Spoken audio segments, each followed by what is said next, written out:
මාත් එක්ක එකතු වෙලා ඉන්න ඔයාලා හැමෝම සාදරයෙන් මම මගේ channel එකට පිළිගන්නවා.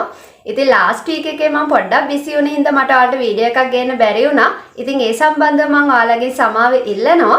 ඉතින් අද මම කතා කරන්න යන්නේ අපිට සතුටින් ඉන්න නම් අපි සැබෑ ස්වරූපෙන් ජීවත් වෙන්න ඕනේ කියන දේ සම්බන්ධව.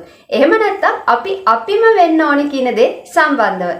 අද සමාජයේ ගොඩක් පුද්ගලයෝ තමන් මවාගත්ත බොරු චරිත තුළ ජීවත් වෙන්න පෙළඹිලා තියෙනවා.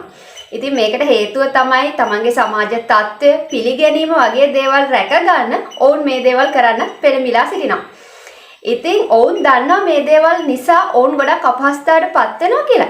හැබැයි සමාජ තත්ත්වය පිළිගැනීම වගේ දේවල් නැති කරගන්න කැමති නැති හින්දා ඔවුන් මේ දේවල් අතාරින්න පෙළඹෙන්නේ නැහැ. ඔබේ ආවේනික කතා බතා කරන විදිය, ගමන් කරන විදිය, එතකොට ආහාර ගන්න විදිය ඔබේ සතුට තීරණය කරනවා. ඉතින් ඔබ හිතාමතා මේ දේවල් ඔබේ තත්ත්වයේ තරාතිරම ගැන හිතලා ඔබ වෙනස් කළොත් ඒ සතුට ඒ විදියටම ඔබ ළඟ තියෙයිද? සමහර තමන්ගේ මව් භාෂාව කතා කරනකොට හිතාමතාම ඇතැම් වචන අමතක කරලා කතා කරනවා. එතකොට දෙවෙනි භාෂාවෙන් ඉංග්‍රීසි භාෂාව කතා කරනකොට ඒක අමුතු ශෛලයකට හසුරවන්න ඉගෙනගෙන තියෙනවා. ඉතින් මේ දේවල් එක වෙන්නේ ඔත් අපහසුතාවයටපත් වෙනවා වගේම බලන් ඉන්න අයගේ හාස්‍යයට ලක් වෙන එක විතරයි.